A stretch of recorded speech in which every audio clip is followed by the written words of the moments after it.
Now, if I follow and entertain this idea that abundance for me is having what I need to do what I need to do when I need to do it perpetually, then that means that if I do the things that I want, I will actually be doing things that I enjoy because they are consistent, consonant, coherent with the truth of me.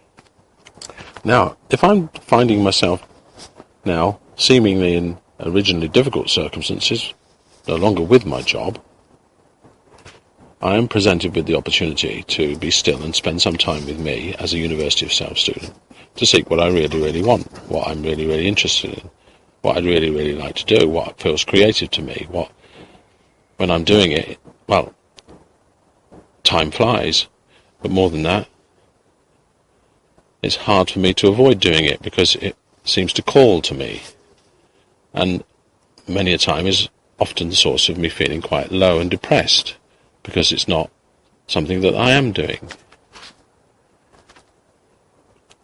Now that state of mind necessarily is not going to be conducive to this person who seeks to be loving to actually feel loving towards people and life.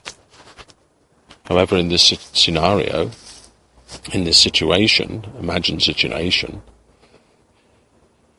it remains possible that if I do pursue what I want, I may find that in some way I'm more coherent with myself, I feel better about myself, and therefore I'm more loving in my relationships with others, and I become more sensitive to those that I have cared about and wanted to look after and ensure their happiness, because their happiness is my happiness. Well, then surely my happiness is theirs. And so me pursuing that which I want surely can only add to their happiness. Now the alternative is to feel the feelings of feeling unfulfilled and having denied one's playful child, one's seeking, creative, exploring self. One secretly cries inside for the loss of all that one has wanted.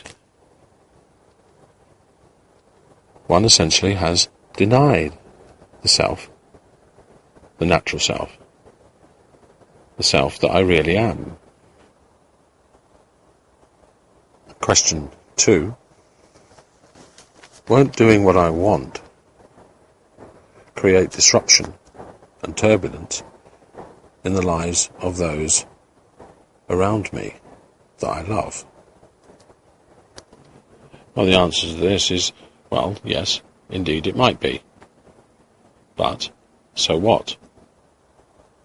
I mean, so what in the sense of that if they really, really love you, then they'll want you to feel free of the burdens of life and be doing that creatively which you enjoy. And using that as a means of bringing in any income, which of course doesn't only include financial income, but it also includes income in the sense of peace and love and less discordant vibrations within the family and beyond. Which is to say, the intention of following for a University of Self student that which is desired and that which is wanted at the level of the self or soul, you might say, merely helps the person feel more self-coherent, and therefore their energies into society is the energy of a being which is more coherent with all energies. Third question, what if I create turbulence and incoherence for others because I'm doing what I want? Then they'll resent me and they won't love me. They'll withdraw their love from me. So then this question becomes, by turning it around, what are you like? If somebody else pursued what they wanted and it created little turbulence for you, and you found that they were a happier person, would you hate them for that? Would you resent them for that? Or would you encourage them to do it?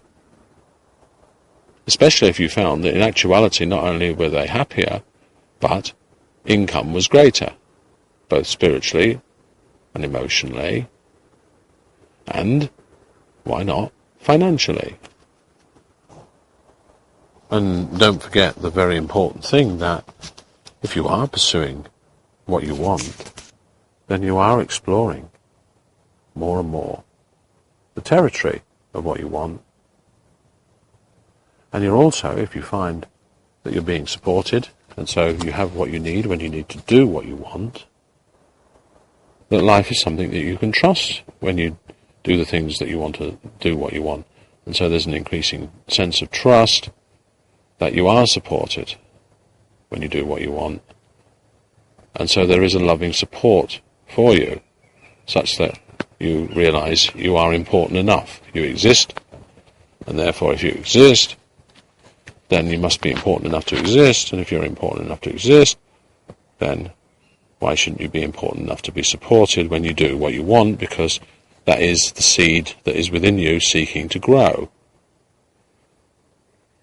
And when you let that seed grow, and you don't see it as selfish, then you find that in actuality you're in a much more loving relationship with your family, your country, your world, your universe.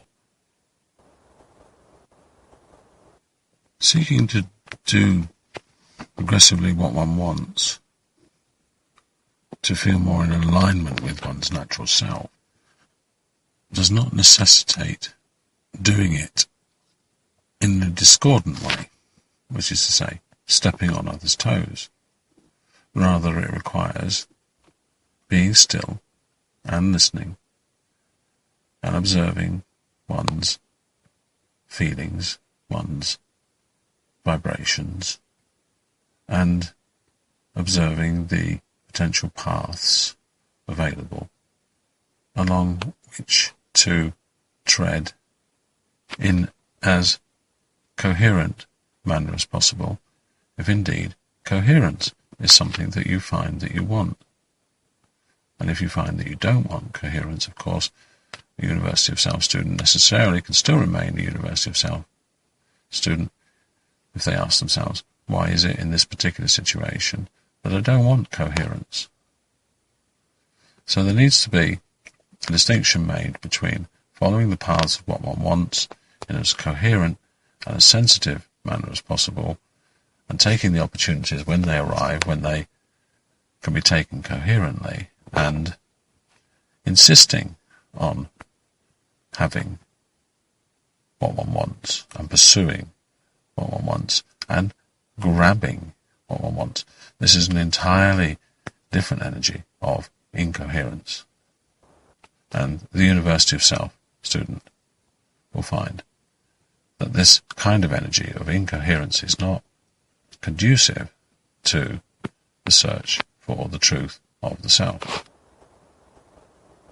Rather more, the truth of the coherent self comes when the self is expressing its desire to do what it wants, and to do it whenever it can in a way that hopefully isn't any inconveniencing anyone, and is rather more helping everyone, such that it does it in such a way that it is open to the idea that if it is energizing creatively the things that it wants, then it is actually bringing to life something that is valuable and desirable, in the same way as a coin has two sides. If it has one side, there must be another side to the coin. And so, if there is interest, desire, joy to be found in your doing, then what is constructed from your doing has a purpose. It has a meaning to someone, and therefore a value to someone. And if it has a meaning and value in life, therefore it must, by the law of reciprocity, find that it will be valued according to the law of reciprocity, which is to say, what you give out must come back to you.